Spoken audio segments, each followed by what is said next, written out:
So this guy, his name's Alan, and Alan wants nothing more than for people to think he's all high class and fancy. So then Alan, he becomes a career con man to try and get rich, and he commits a bunch of fraud. And he keeps getting caught, so he's constantly in and out of prison. But then, one day, unfortunately, his father passes away. And Alan, he inherits a fourth of an oil interest. Now, this oil interest will pay him about $25 a month. So, it's not much. But he is now, technically, officially an oil man. So with that, he starts his own oil company in Texas called Prosper Oil and Gas. And Alan, he's a charismatic guy, and he has good marketing skills. And he starts attracting people to invest in his company. And soon, the money starts rolling in. And pretty quickly, he's got more than 100 people investing in his oil and gas company. And he's controlling around $7 million of their money. So then he hires a bunch of employees and he starts spending all that money. And he buys himself a mansion and he buys his employees expensive gifts, nice cars and Rolexes. Here's the thing though. Alan just recently got out of prison, so he's technically still on parole, and he's not supposed to open any new checking accounts or credit cards. So then, of course, someone tips off the feds, and they start investigating, and they discover that his oil company, Prosper Oil and Gas, is nothing but a big Ponzi scheme.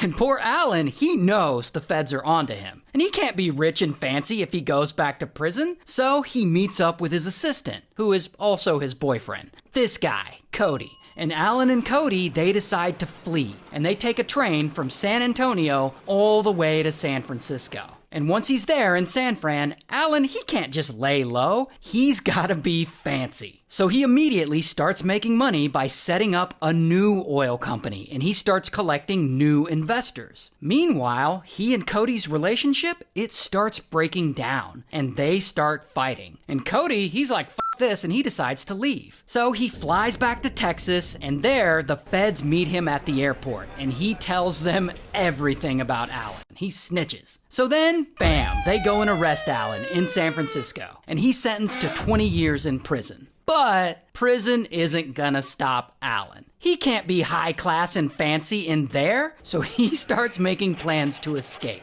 And even while he's locked up, bro is still scamming. He sets up a bunch of fake companies and collects more investors, and he cons around $700,000 from people. Now, eventually, they relocate him from the Texas prison to another facility in Colorado. And at this